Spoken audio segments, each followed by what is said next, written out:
बहुत शुक्रिया। इस वक्त तो हमारे अध्यक्ष, हमारे नेता, हमारे कौमी लीडर जो हमारे दरमियान तशरीफ फरमा है, उन तमाम का शहर समाजवादी मालेगांव की ओर से बिलखुसूस शान हिंद साहिबा, मुस्तकिम डिग्निटी साहब और तमाम जिम्मेदारों की ओर से उनका इस्तेकबाल किया जाता है, उनको शुक्रिया अदा किया जाता है और ये गुलहाए मोहब्बत पेश किया जा रहा है।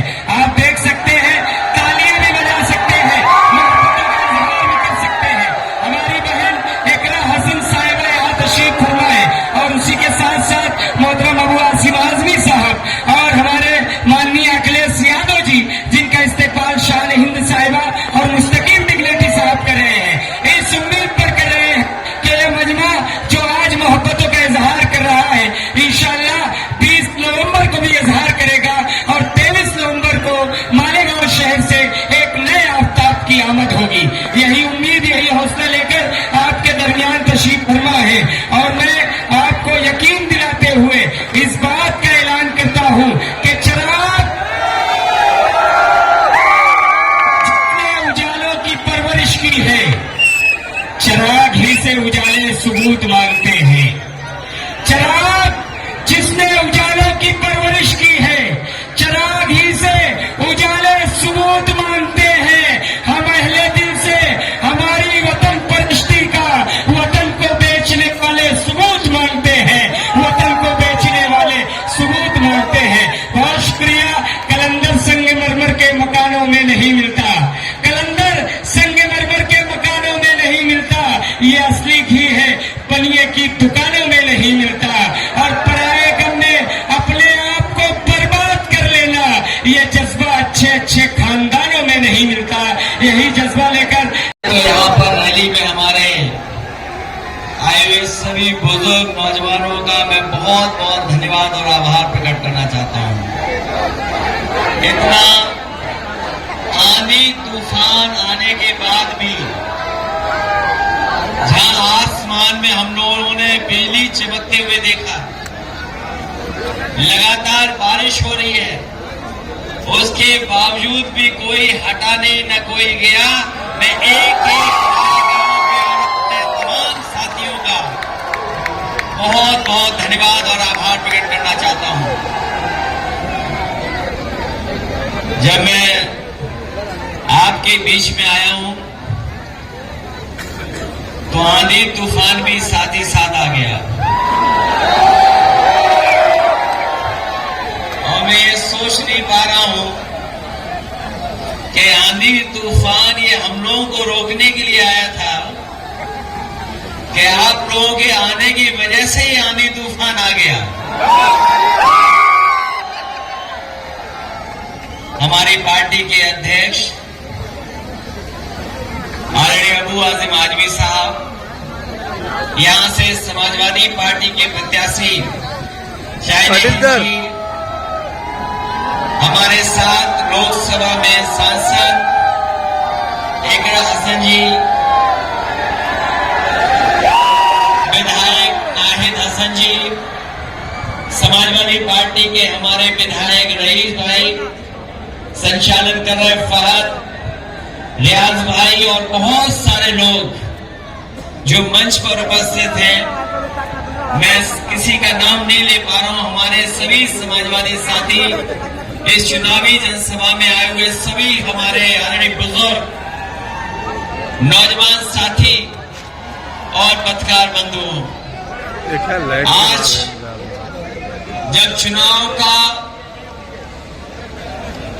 तारीख आ गई है, घोषणा हो गई है तारीख की, जब और दल इसकी तैयारी कर रहे हैं कि कौन कहां से प्रत्याशी होगा, उस समय समाजवादी पार्टी जनता के बीच में आकर के अपने प्रत्याशी के लिए आपसे सहयोग मांगने आ रहे हैं।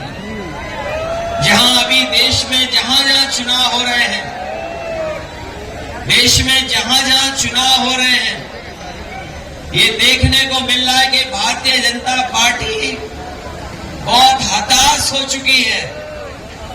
जहां भी भारतीय जनता पार्टी की जब से लोकसभा में उनकी हार हुई है, न केवल उनके अंदर हताशा है, निराशा भी है।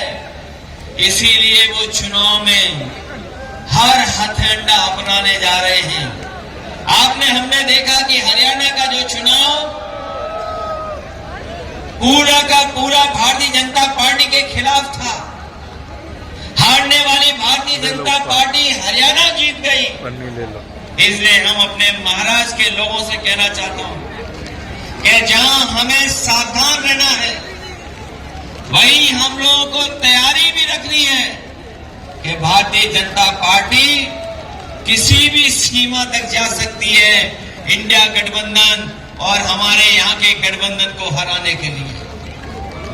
जहां तक गठबंधन की बात है, मुझे खुशी है इस बात की कि इंडिया गठबंधन ने भारतीय जनता पार्टी का मुकाबला किया और भारतीय जनता पार्टी को पीछे करने का काम किया। जो 400 पार का नारा दे रहे थे, वो बहुमत की सरकार नहीं बना पाए, उन्हें दूसरे दलों का सहारा लेना पड़ा। यहां पर जो सरकार चल रही है, महाराष्ट्र में जो सरकार चल रही है, महायुति की सरकार, ये कोई सरकार जनता की चुनी हुई सरकार नहीं है। महायुति सरकार जो भारतीय जनता पार्टी की चल रही है, उसको हथिया करके चलाने का काम कर रहे सरकार। ये जनता की चुनी हुई नहीं सरकार है, ये हथियाई हुई सरकार है। और जब से महायुति सरकार बनी है, इसने जनता को महादुखी करने का काम किया है। न केवल महादुखी किया है, बल्कि सरकार में महाभ्रष्टाचार भी बढ़ा है। जो भारतीय जनता पार्टी के सहयोग से सरकार चल रही है, चलने वाली दिल्ली की सरकार भी चलेगी नहीं, वो सरकार भी गिर जाएगी, वो चलने वाली नहीं है। इसलिए जहां देश का महाराष्ट्र का ऐतिहासिक चुनाव होने जा रहा है, ये महाराष्ट्र वो है जो लोगों को नौकरी देता था, लोगों को रोजगार देता था। आज महाराष्ट्र से ही कारखाने उद्योग छीने जा रहे हैं और यहाँ भी बेरोजगारी, नौकरी के लिए भटक रहे लोग। और जो कारोबार उद्योग चल भी रहा था, वो आज चल नहीं पा रहा है, बंद हो रहा है। मैं जानता हूं यहाँ बहुत सारे हमारे बुनकर भाई हैं, गरीब हैं, मजदूर हैं, जिनकी अगर मदद हुई होती तो आज जो लोग इतना दूर चल करके आए, इनके घर परिवार में खुशहाली आ जाती। लेकिन इन्होंने बुनकरों को बर्बाद करने का काम किया है। मैं अपने तमाम बुनकर भाइयों को कहना चाहता हूं, जब भी समाजवादी लोग सरकार में आएंगे, दिल्ली में तो आवाज उठाएंगे ही उठाएंगे, लेकिन महाराष्ट्र में जब ताकत मिल जाएगी तो विधानसभा में अबू आसिम आजमी और आपके विधायक आपके लिए लड़ करके आपको न्याय के साथ साथ आपके घर परिवार में खुशहाली लाने का, आपके बीच आने से पहले बहुत सारे संगठन, बहुत सारे आपके बीच के बुद्धिजीवी, आपके बीच में कई संगठन चलाने वाले लोग मुझे मिले हैं। उन्होंने न केवल अपने बुनकर भाइयों की आवाज को हम तक पहुंचाने का काम किया, वही जिस तरीके से मॉब लिंचिंग से लेकर के हमारे आपके धार्मिक और उन पर समय समय पर जो सवाल खड़े करते हैं, भाषणों से हमारे आपके लोगों को अपमानित करते हैं, हम आपको भरोसा दिलाते हैं, न केवल उत्तर प्रदेश में बल्कि देश में जब कभी भी आवाज उठाने का मौका मिलेगा, ऐसे सख्त कानून बनेंगे कि कोई मॉब लिंचिंग की तरफ या किसी के भगवान के या धर्म के खिलाफ कोई बोल नहीं पाएगा। जहां एक तरफ ये तमाम सवाल है, वही समाज को बांटने के लिए इन्होंने जो वक्फ को लेकर के एक देश में टेस्ट गिरने का काम किया है। जिस समय लोकसभा में बिल पेश हुआ था, हम लोगों ने उस समय भी आवाज उठाई थी और कहा था कि ये वक्फ का बिल जो आ रहा है, एक खासकर मुसलमान भाइयों को परेशान करने के लिए, उनके जमीनों को छीनने के लिए आ रहा है। ये भारतीय जनता पार्टी जमीनी पार्टी बनकर के जमीनें छीनना चाहती है। हम आपको भरोसा दिलाते हैं जो बिल जमीन और सम्मान और आपके खिलाफ आया उसकी भी हम लोग पूरी तरीके से विरोध कर करके उसके खिलाफ खड़ा होने का काम करेंगे। मैं इस मौके पर मैं आप सबका बहुत बहुत धन्यवाद और आभार प्रकट करना चाहता हूं। मैं देख रहा हूं बारिश रुकने नहीं है, बादल और बिजली चमक रही है, अभी भी बादलों से आवाज सुनने को मिल रही है। आपकी आवाज से बादलों में आवाज मिल रही है और हम आपको भरोसा दिलाते हैं कि समाजवादी पार्टी यहां से चुनाव लड़ेगी और हम लोग आपके बीच में आकर के आज तो केवल बारिश आई है, लेकिन मैं जानता हूं जब वोट पड़ेगा तो मालेगांव के लोग, हमारे अपने लोग एक एक वोट की बारिश कर करके समाजवादी पार्टी को जिताने का काम करेंगे।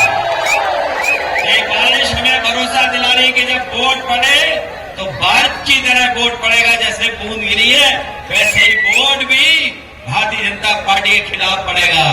मैं इन्हीं शब्दों के साथ जो बारिश में खड़े हैं लोग, मैं इतनी कार्यक्रम को सफल बनाने का काम किया, जहां हमारी सब व्यवस्था खराब हो गई उसके बाद भी आप लोग मौजूद हैं। मैं आप सबका बहुत बहुत धन्यवाद देता हूं। साथ ही हम अपनी पार्टी के प्रत्याशी शाहीन हिंद जी का धन्यवाद देता हूं। हमारे साथ मंच पे रईस शेख साहब हैं, रियाज साहब हैं और जो हमारे और साथी हैं जो समाजवादी पार्टी से चुनाव लड़ रहे हैं, मैं इनके लिए समाजवादी पार्टी के टिकट देने का भी फैसला लेता हूं। अब्दुल हसीम आलमी ने जो सिफारिश की है हमारे रईस शेख साहब की, उनके साथ ये हमारे दूसरे साथी हैं रियाज आजमी जी, भिवंडी वेस्ट के हैं। हमारे रईस शेख तो पहले से ही विधायक हैं भिवंडी ईस्ट की, और शाहीन हिंद जो आपके बीच की है, इनके लिए मैं इन्हीं शब्दों के साथ आए हुए सभी साथियों का बहुत बहुत धन्यवाद देता हूं, आभार प्रकट करता हूं। जैसा उत्तर प्रदेश ने कमाल किया है, सबने मिलकर के बीजेपी का मुकाबला किया और ऐसी हार कभी बीजेपी ने सोची नहीं थी जो उत्तर प्रदेश की जनता ने उन्हें हराने का काम किया है। मैं जानता हूं जनता खिलाफ है, उनकी बुलडोजर की राजनीति के खिलाफ है, जो उनकी इनकाउंटर की राजनीति उसके खिलाफ जनता है। और न केवल ये काम इसलिए किए जा रहे हैं कि आज जनता महंगाई का सवाल न पूछे, आज जनता बेरोजगारी का सवाल न पूछे, और इसीलिए ये नफरत फैलाने का काम कर रहे हैं। मुझे पूरा भरोसा है महाराष्ट्र की जनता भी नफरत की राजनीति को खत्म करेगी और ये जो नेगेटिव नैरेटिव की राजनीति कर रहे हैं भारतीय जनता पार्टी के लोग, उसको खत्म करने का काम करेंगे।